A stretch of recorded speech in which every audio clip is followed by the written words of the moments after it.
25th of September report. So as you today I'd like to talk a bit about the US government funding negotiations, an update on it. Last Friday I just touched a bit on it, but today I'd like to go in a bit more detail to let you understand the current status and what is expected next. Okay. Now, a quick glance at the developments reveal both Democrats and the Republicans have not come to an agreement as the 30th September deadline looms. Okay, we have seen that the US stock market has dropped a bit because of this particular disagreement, because once a shutdown happens, it does burden the economy because certain things are not moving. And the pays, for example, will be stopped. Pays to the government workers will be stopped, and that could affect a lot of things. And the longer the shutdown lasts, the worse it becomes. Okay. Now, so to complicate matters with this, what's happening is the Speaker of the House, Kevin McCarthy, is finding it hard to gain full support from his party, which is the GOP, Grand Old Party, the Republicans. We had 5 Republicans voted against the Pentagon spending bill, resulted in the bill failing to advance for the second time. Now, this is something that usually is very easy to pass, but he's having these issues, okay, because he's facing opposition from his own party himself. They were not happy with the outcome of the previous debt ceiling negotiations handled by him. And because of that, they are showing their unhappiness by voting against this spending bill over here, right? So far, due to this pressure, reports have so far indicated that McCarthy is giving in, finally giving in, because he just can't see things settling, if he goes on with his particular views.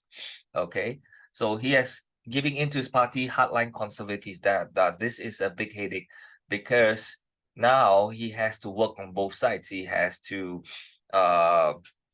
if he gives into the hardline conservatives, then you have the Democrats actually not supporting this bill, and then is going to even have a tougher time moving to the Senate level.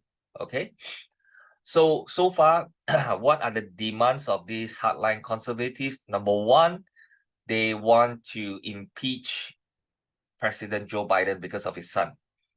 Okay, there are reports that his son profited because of Biden's position.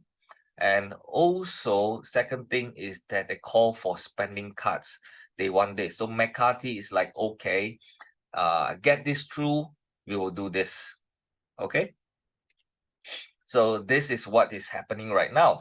Now, he has so far retreated his budget deal with the Democrats, which was established, the spending for the year already. Now, instead, he is seeking the spending cuts he promised to deliver before he was made House Speaker. Now, this is a big headache. Things that we agreed upon earlier during the debt ceiling negotiations is just reversing all the way right now. Now, Biden has so far called for McCarthy to honor their agreement on the annual spending numbers they negotiated to raise the nation's borrowing limit. The only way to solve this impasse, okay, not the only way, the way to solve this impasse would be a bipartisan coalition, which leaves out Republicans, conservative.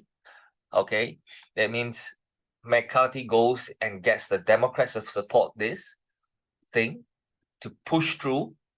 Okay, but it would then make McCarthy's position as House Speaker vulnerable. Okay, because if you make your own party unhappy with your decisions, and you push it through, because you have your own supporters to be a House Speaker, but you are getting in your political enemies to support you, the hardliners in your party, those your oppositions within your own party, would definitely challenge your position again. And this is something that McCarthy at this current moment is not willing to go through. Okay. That's why it's not choosing this path. He prefers to stay with his Republicans and deal with it as long as he stays as the House Speaker. Now, he has shown a preference to negotiate so far and has said, he said this: we still have a number of days. I think when it gets crunch time, people that have been holding off, i.e. his own people, okay, and also some of the Democrats, all this time blaming everybody else, will finally, hopefully, move off. Because shutting down and having border agents not being paid, your Coast Guard not being paid, I don't see how that's good. Okay, so these are his thoughts that we have gathered so far. So anyway, in the event when we have a shutdown, now this is not something that I see impossible won't happen. It has happened after I show you the stats. Okay. Okay. In the event, it is impossible to predict how long a shutdown would last. Even if we have a shutdown, it's impossible to predict how it lasts. So whatever he says over here, you must also know that shutdown could happen. Let me show you the shutdown. Okay.